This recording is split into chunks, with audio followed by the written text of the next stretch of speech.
بسم اللہ الرحمن الرحیم۔ السلام علیکم ورحمۃ اللہ وبرکاتہ۔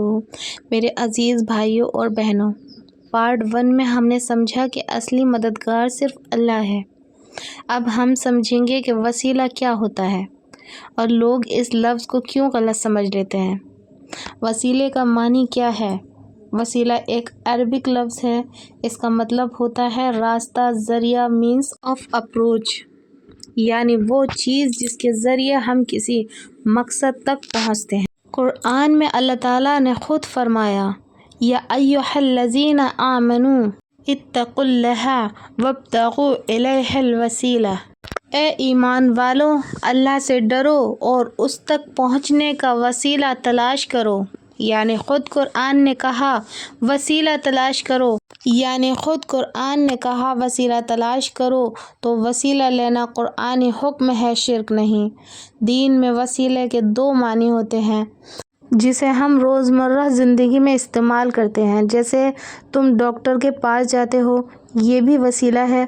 تم نوکری کے لیے کسی کی سفارش کرواتے ہو، یہ بھی وسیلہ ہے۔ تم کسی سے دعا کرواتے ہو، یہ بھی وسیلہ ہے۔ لیکن تمہارا یقین ہوتا ہے کہ اصل اثر اللہ کے ہاتھ میں ہے۔ ڈاکٹر دوا دیتا ہے لیکن شفا اللہ دیتا ہے، تو یہ وسیلہ جائز اور ضروری ہے۔ یہ وہ وسیلہ ہے جسے قرآن اور حدیث دونوں نے تسلیم کیا۔ جیسے جب ہم کہتے ہیں یا اللہ نبی صلی اللہ علیہ وسلم کے صدقے میری دعا قبول فرما، تو ہم نبی سے کچھ نہیں مانگ رہے، ہم صرف کہہ رہے ہیں یا اللہ ان کے مقام اور ان کے ذریعے سے رحمت بھیج۔ یہی وسیلہ ہے، اور قرآن نے اس کی مثال بھی دی ہے۔ وَلَوْ أَنَّهُمْ إِذ ظَلَمُوا أَنفُسَهُمْ فَاسْتَغْفَرُوا اللَّهَ وَاسْتَغْفَرَ لَهُمُ الرَّسُولُ، اگر لوگ اپنے گناہ کرنے کے بعد تیرے پاس آ جاتے یا رسول اللہ صلی اللہ علیہ وسلم اور اللہ سے مغفرت مانگتے اور رسول بھی ان کے لیے دعا کرتے تو اللہ انہیں بخش دیتا۔ سبحان اللہ! یعنی اللہ خود کہہ رہا ہے کہ رسول صلی اللہ علیہ وسلم کے وسیلے سے دعا کرنا مقبول ہے۔ پھر لوگ یا علی یا حسین کیوں کہتے ہیں؟ اس سوال کا جواب نیت میں چھپا ہے۔ اگر کوئی یا علی اس نیت سے کہتا ہے کہ اے علی اپنے دم پر میری مدد کرو تو یہ غلط ہے، یہ شرک ہے۔ لیکن اگر کوئی یا علی اس معنی میں کہتا ہے کہ یا اللہ علی کے صدقے ان کے مقام کے ذریعے مدد فرما، تو یہ دعا اللہ سے ہی ہے، صرف منہ سے لفظ یا علی نکلا ہے، دل میں یا اللہ ہی ہے۔ نیت اگر اللہ والی ہے تو شرک نہیں ہوتا۔ مثالیں سمجھو۔ مثال کے طور پر اگر تم کہتے ہو یا اللہ میرے والدین کے صدقے میری مشکل آسان کر، تو کیا تمہارے والدین کچھ کر رہے ہیں؟ نہیں، تم ان کے پیار اور مقام کا وسیلہ لے رہے ہو۔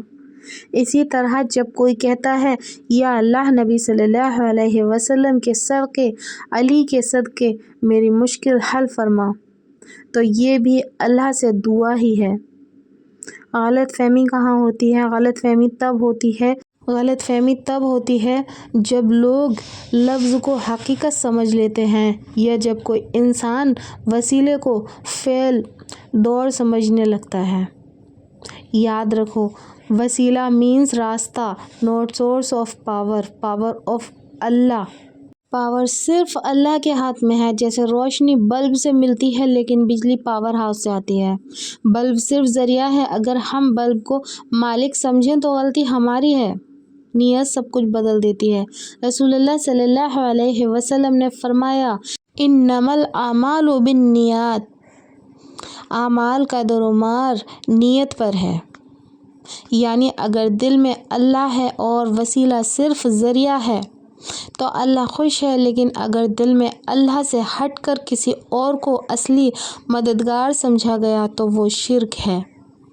میرے دوستو، وسیلہ لینا قرآنی کنسیپٹ ہے، لیکن اصلی یقین صرف اللہ پر ہونا چاہیے۔ دعا اللہ سے مانگو، لیکن اس کے پیاروں کا ذکر ادب کے ساتھ کرو۔ مدد صرف اللہ دیتا ہے، لیکن رحمت کے راستے وہ چاہے تو کسی کے مقام سے کھول دے۔ بے شک۔ اللہ حافظ۔ جزاک اللہ خیرن۔